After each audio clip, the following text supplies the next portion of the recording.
హరి ఓం. మనము కేరళలో కన్నూరు జిల్లా పరాసికవందు ముత్తప్ప టెంపుల్ దగ్గర మనం ఉంటున్నాము.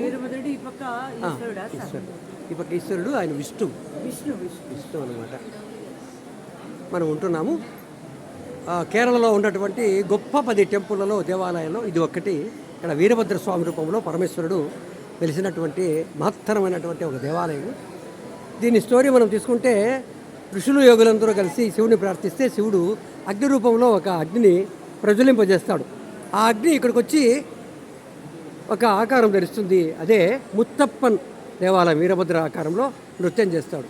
ఆ నృత్యం చాలించకపోతే అందరూ విష్ణువుని ప్రార్థిస్తే ఆ విష్ణువు అతను కూడా వచ్చి నృత్యం చేసి వీరభద్రుని చల్లారుస్తాడు. ఆ తర్వాత అభయం ఏమంటే తీయం రూపంలో మనం ఇందాక చూపించినటువంటి వేషాల రూపంలో ఉదయం 5:30 నుంచి 8:30 దాకా, సాయంత్రం 4 నుంచి 4:30 నుంచి 7 దాకా ఆ యొక్క అవతారాలలో మనం చూస్తున్నటువంటి, మనం ఇప్పుడు చూస్తున్నాం కదా, ఈ అవతారాలలో భగవంతుడు అందరికీ అభయం ఇస్తాడు.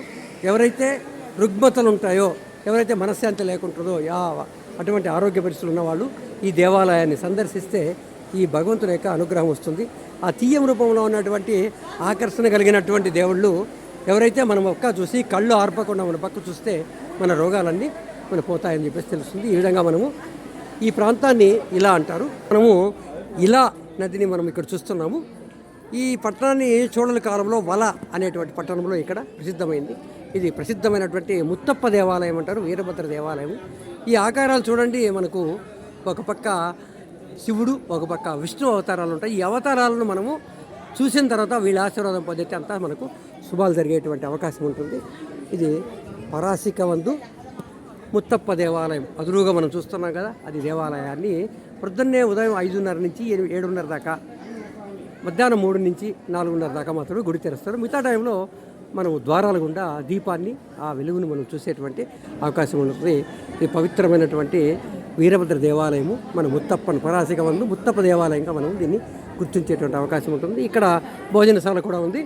ఇక్కడ భోజనాలు కూడా 12:30 నుంచి 1:30 దాకా మనకు ఈ పిట్టు ప్రసాదం లాంటిది, కేరళ ప్రసాదాన్ని మనం పెట్టేటువంటిది. మనోహరమైనటువంటి దృశ్యాలతో కేరళ కన్నూరు డిస్టిక్ నుంచి 25 కిలోమీటర్లతో ఈ దేవాలయం ఉంటుంది. ఈ దేవాలయాన్ని ప్రతి ఒక్కరు చూసి మన రుగ్మతలు పోగొట్టుకొని మనశ్శాంతిని కోల్పోయేటువంటి ఆహ్లాదకరమైనటువంటి దేవాలయాన్ని మనము ఈ సందర్భంగా చూస్తున్నాం. జై వీరభద్రాయ నమః, నమశివాయ, నమో నారాయణాయ. హరి ఓం, హరి ఓం, హరి ఓం. గురుభ్యో నమః. జై వీరభద్ర.